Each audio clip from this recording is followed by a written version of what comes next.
What if Jesus wasn't simply resting in the tomb? What if, in those 3 silent days, while the world mourned and darkness seemed to win, he was marching into the very heart of death itself? Not as a victim, but as a victorious king reclaiming what had been lost. This question doesn't just stir curiosity. It unlocks one of the most mysterious and theologically profound moments in the entire Christian narrative. The moment Jesus breathed his last, the world responded with violent trembling. The sky went dark, the veil in the temple tore from top to bottom, the earth shook, and tombs cracked open.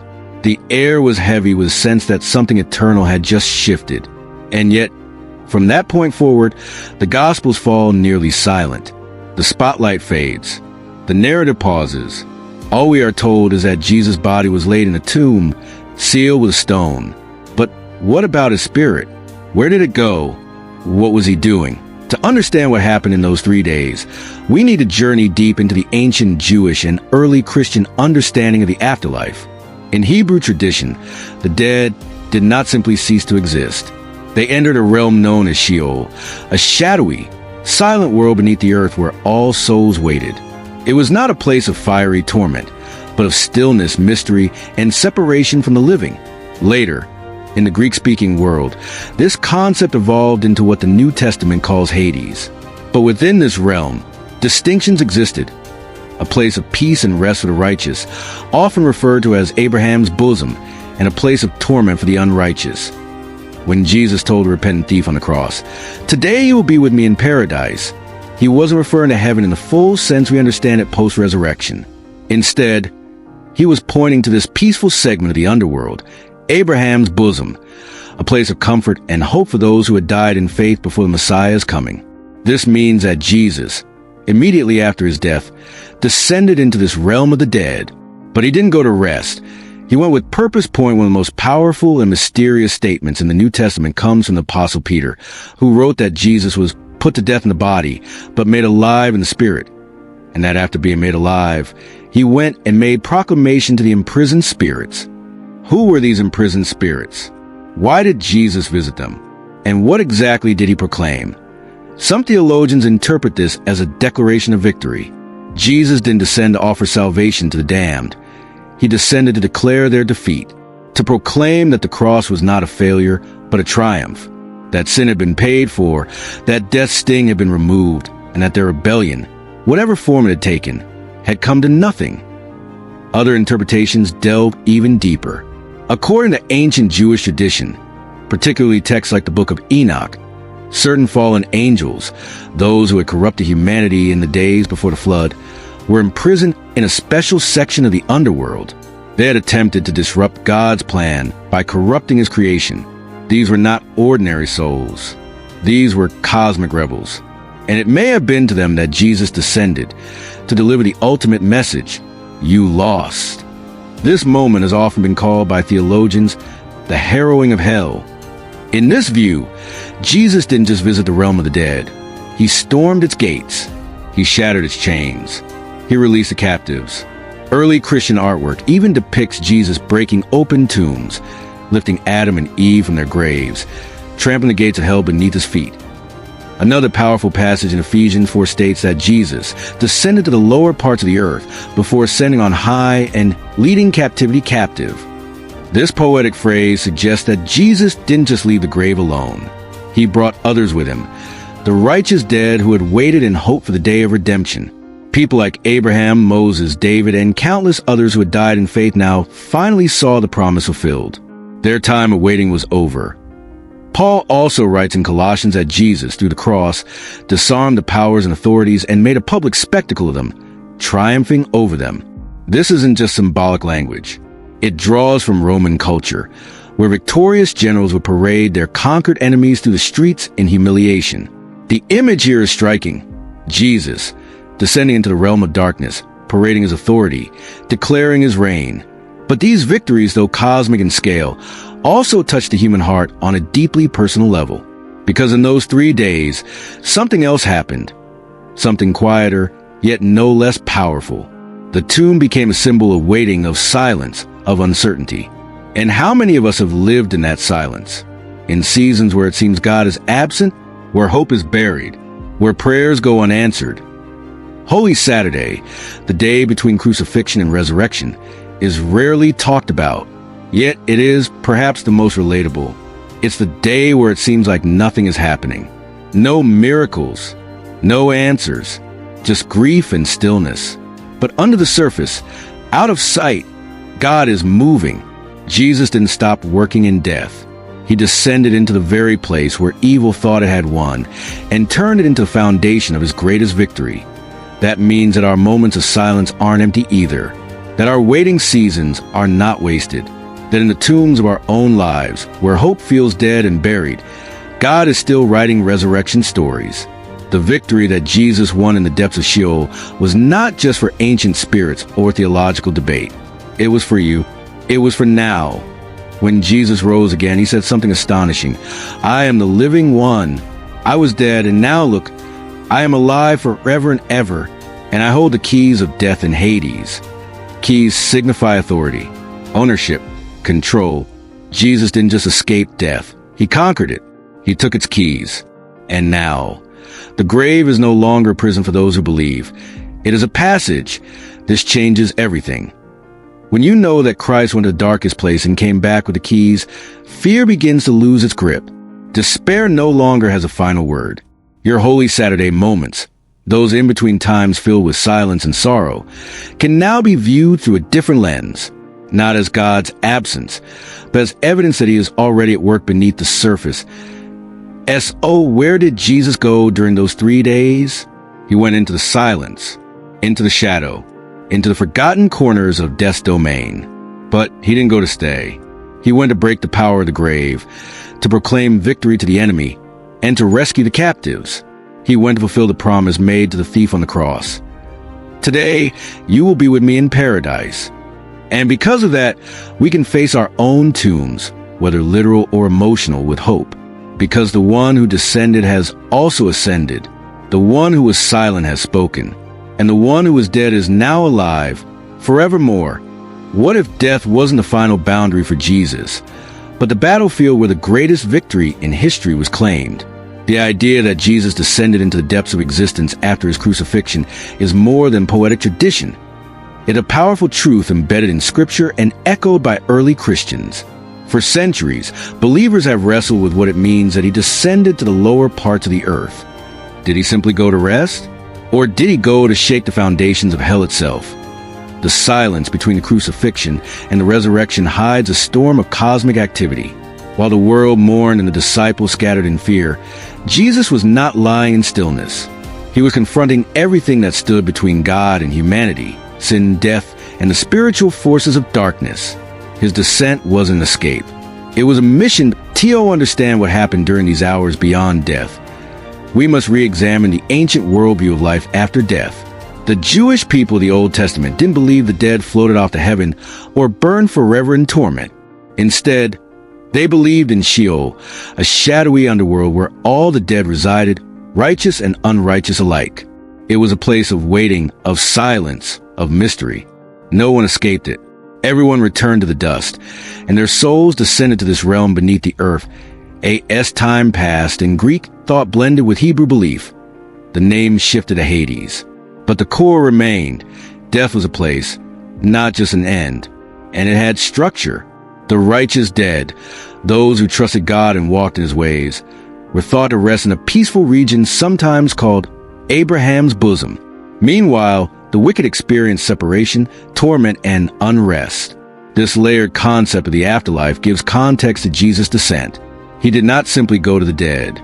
He went into a spiritual geography that had held captive the souls of every human being since Adam. But unlike any soul before him, Jesus entered with divine authority, and something in the spiritual world began to break. The Apostle Paul hints at this in his letter to the Ephesians, where he says that Jesus descended into the lower parts of the earth. This phrase, often overlooked, is essential. Paul doesn't describe the tomb. He describes a realm beneath, the very structure of the dead. Early creeds recognize this reality. One of the oldest Christian confessions affirms, he was crucified, died, and was buried. He descended into hell. The word hell here doesn't mean the place of eternal damnation, but the abode of the dead, Hades, Sheol, the grave itself. But what was Jesus doing there? Peter gives us a glimpse of one of the most cryptic and debated passages in the New Testament. He writes that Jesus was made alive in the Spirit, in which also he went and proclaimed to the spirits in prison. These spirits, Peter tells us, were disobedient in the days of Noah. What is this prison? Who are these spirits? And why would Jesus preach to them? One powerful interpretation, held by many early church fathers, is that these spirits in prison refer to fallen angels, beings mentioned in Genesis 6 who took human wives and corrupted the earth. Their rebellion was so severe that God cast them into a deep spiritual prison to await judgment. In Jewish literature, such as the Book of Enoch, these beings are held in Tartarus, a terrifying abyss below even Sheol itself. And now, according to Peter, Jesus enters their domain, but he doesn't go to offer them repentance. He goes to proclaim victory, a cosmic verdict. The rebellion they launched before the flood, an attempt to infect humanity and derail God's plan, had failed.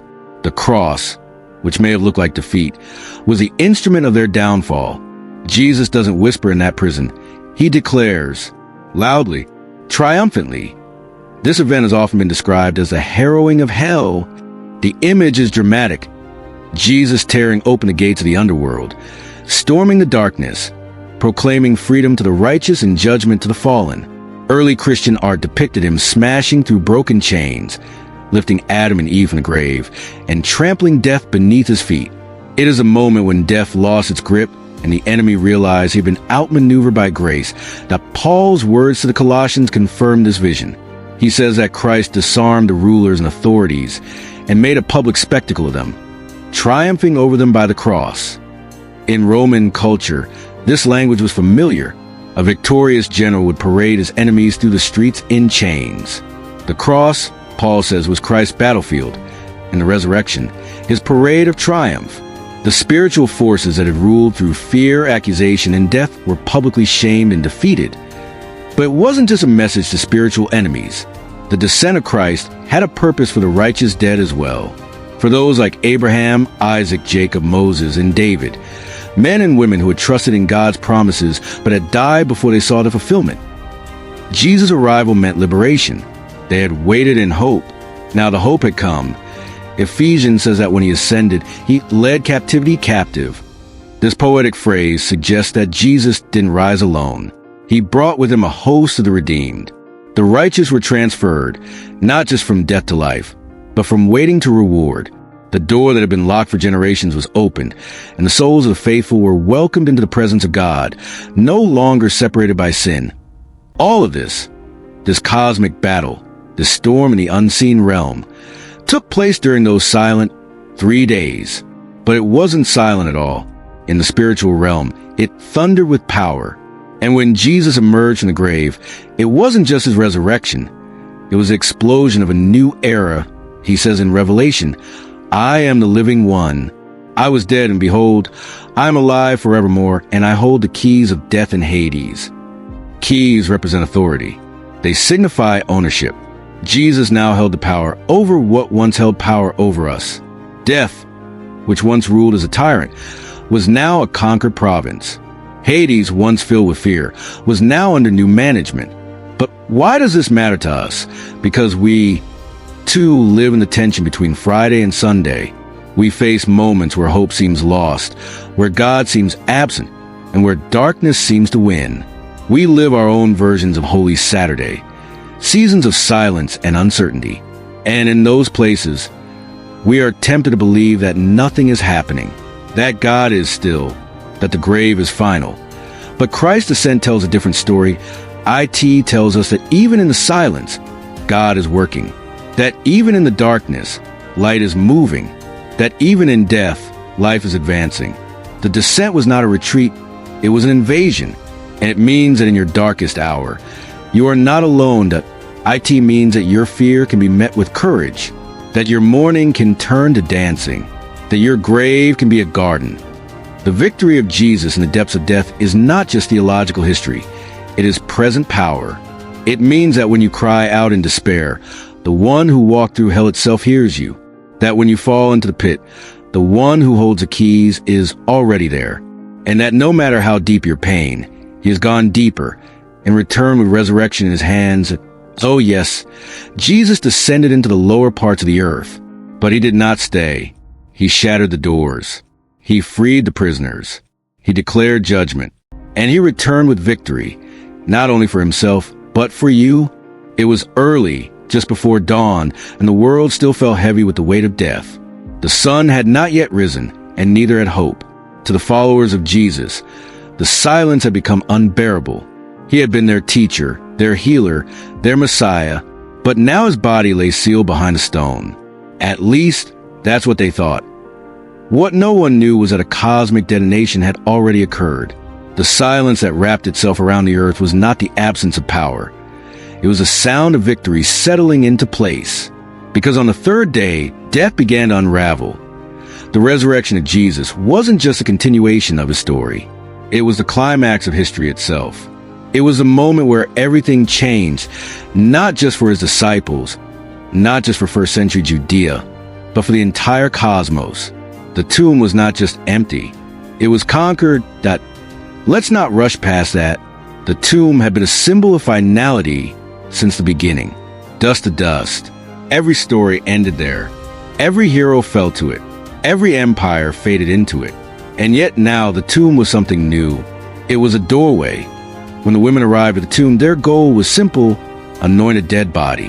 What they found instead was a rolled away stone and a declaration that echoed through eternity. He is not here. He is risen. With that sentence, every assumption about death was shattered. The immovable had moved. The irreversible had reversed. Jesus did not simply come back to life. This was not resuscitation. This was resurrection. What rose that morning was something humanity had never seen before. A glorified body, alive with divine energy, untouched by decay. A body that could eat fish, yet pass through walls. Bear scars, yet shine with glory. Speak peace, yet hold infinite authority. Paul would later explain that Jesus is the firstborn from among the dead. His resurrection was not just a one-time miracle. It was a prototype of a new creation, a promise in bodily form. If he rose, so would we. If he lived again, then death had a limit. But the third day was about more than biological life. It was about victory. Jesus didn't just leave the tomb. He left with keys in his hand. In Revelation, he says, "I was dead, and behold, I am alive forevermore, and I hold the keys of death and Hades." The keys are symbols of ownership, of final authority. Death is no longer in charge. The grave no longer has the last word. Jesus does. His resurrection turned tragedy into triumph, but also unveiled the very nature of God. A God who doesn't avoid suffering, but walks through it. A God who doesn't fear death, but dismantles it. A God who doesn't stay far above, but goes far beneath, then rises again so that we might follow. The power of the resurrection is not just in the fact that Jesus came back. It's in the fact that he never has to die again. His life is eternal, unbreakable, indestructible.